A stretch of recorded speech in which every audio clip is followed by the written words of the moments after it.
زیارتی قبر پیامبر صلی الله علیه و اجازت است. از عموما نمیماند که قبر پیامبر صلی الله علیه و گذاری سلام دهید. نه، وقتی که به زیارت مسجد نبوی میرید و مسجد پیامبر صلی الله علیه و سلم رفتید، اول تحیات مسجد خوانید،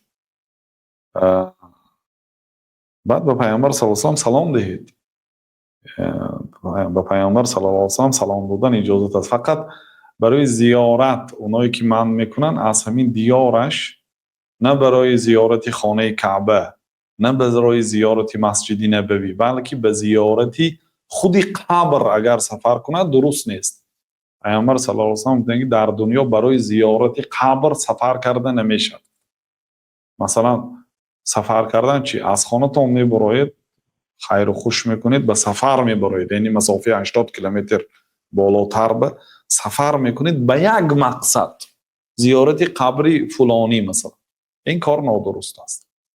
لیکن آدمایی که حج بمیرن، مقصدشون حج است یا مقصدشون عمره هست، این زیارت مسجد نبوی حتمی هست. یعنی حتمی به معنی که یعنی که از فرض ها و واجبات حج نیست. تو وقتی که به مکه که رفتی، آخر در حیاتت اگر خواستن یک بار رفته باشی، یا مراتبه 400 کیلومتر دیگر به مدینه منوره میروی و مسجد پیامبر صلی الله علیه و سلم یک رکعت نماز خوندن 1000 رکعت است.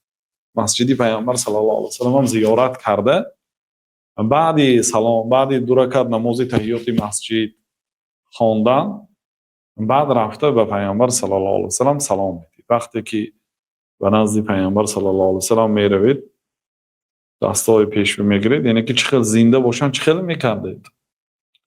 زنده باشن، فرض کنیم دستکی سلامت نمید، از دورتر ایستادین، باید رفته سلامتون تید.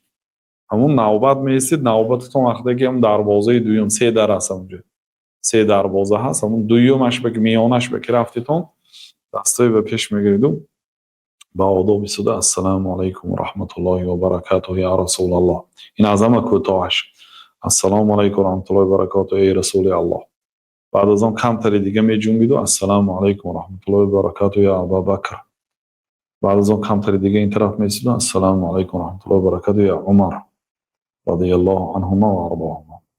همین خیلی گفته برآمده میرید. اونجا ایستاده دعا کردن، طولانی ایستادن، یعنی سلام میتید و دوام میتید. اونجا آدم‌ها ایستاده است، یعنی این سلام دادن به پیامبر صلی الله علیه و اجازت هست.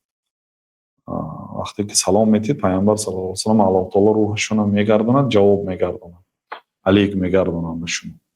لیکن مخصوص برای زیارت قبر سفر نمیکنه، مخصوصا برای زیارت مسجد نبوی زیارت میکنه. در صحیح بخاری آمده است که یا مرد اومد در آمده 2 رکعت نمازی تحیات مسجد خوند و بعد به پیامبر صلی الله علیه و آمده سلام داد.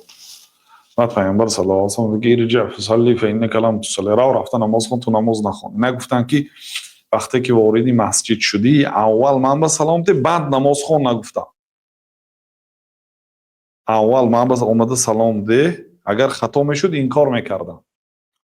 اول من به سلام میتی بعد نماز میخوانی میگفتم. این خیلی نگفتم، بلکه اقرار کردن که اول نماز خوند بعد اومده سلام داد. بنابراین علما گفتن که بعدی وفاتشون هم کار همین خیلی است. اول نرامده حق الله تعالی میتی، نماز میخونی، بعد رفته به پیامبر صلی الله علیه و سلم سلام میتی. هیچ گپی ندارد سلام دادن.